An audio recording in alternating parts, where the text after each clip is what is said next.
Allari Naresh Bachhala Malli movie premieres నిన్న రాత్రి complete అయ్యాయి. దాని రివ్యూ అన్నమాట ఇది. ఈ సినిమా ఎలా ఉంది, సినిమా చూడొచ్చా లేదా, మనం పెట్టే డబ్బులకి వర్త్ వాచింగా కాదనేది రివ్యూలో చెప్తాను. ఎక్కువసేపు సాగదీని కానీ మీరు ఎండింగ్ వరకు చూసి కొంచెం లైక్ కొట్టి సబ్స్క్రైబ్ ఎంకరేజ్ చేయండి. ఇంకా ఓపెన్ చేస్తే movie basic story plot without spoilers చెప్తాను.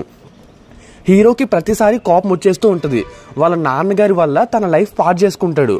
సో అలా పాడు చేసుకున్న లైఫ్లోకి హీరోయిన్ వస్తుంది. మళ్ళీ బాగుపడుతున్నాడు అనుకునే టైంలో మళ్ళీ పాడైపోతాడు.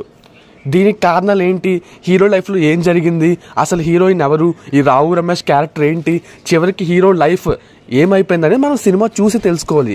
ఇంకా సినిమా ఎలా ఉందిరా అంటే, సినిమా ఫస్ట్ హాఫ్ అంతా మనకి చాలా చోట్ల రొటీన్ సీన్సే ఉంటాయి. మనకి సినిమా ఫస్ట్ హాఫ్లో అల్లరి నరేష్ క్యారెక్టర్ మాత్రమే కొత్తగా అనిపిస్తుంది. ఎందుకంటే ఆయన ఇది వరకు ఇలాంటి రోల్ ప్లే చేయలేదు. ఇదే ఫస్ట్ టైం ఆయన ప్లే చేయడం. మంచి రస్టిక్ రా రోల్ అయితే ప్లే చేశారనమాట.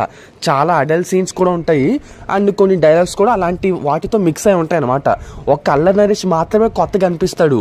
ఆయన చుట్టూ జరుగుతున్న సీన్స్, స్టోరీ, ఆ బ్యాక్ డ్రాప్ అన్నీ కూడా ఇది వరకు వేరే సినిమాలో చూసాం కదా అన్నట్టుగా అనిపిస్తుంది అనమాట. బట్ ఫస్ట్ హాఫ్ సోగా అలా వెళ్ళిపోతూ ఉంటుంది.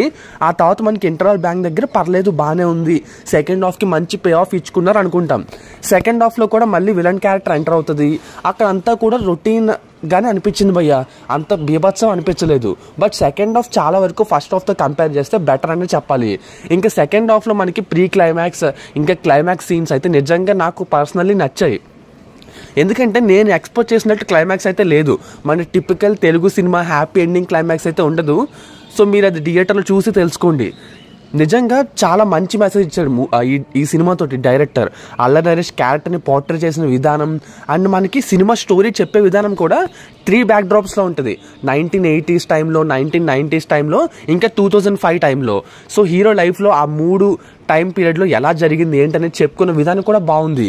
మరి ఇన్ని పాజిటివ్ పాయింట్స్ చెప్పు, మరి సినిమా బాగుందా, సూపర్ హిట్టా అంటే సూపర్ హిట్ కాదు భయ్య. ఇది జస్ట్ ఒక అబవ్ యావరేజ్ సినిమా. ఎందుకురా అంటే సినిమా స్టోరీ పాయింట్ బాగుంది, ఎంచుకున్న పాయింట్ బాగుంది, కానీ దాన్ని చూపించిన విధానమే రొటీన్ రొట్టలా ఉందన్నమాట. మీకు కొత్త డ్రింక్ పాత సీసాలో పోస్తే ఎలా ఉంటుంది, సేమ్ సినిమా కూడా అంతే.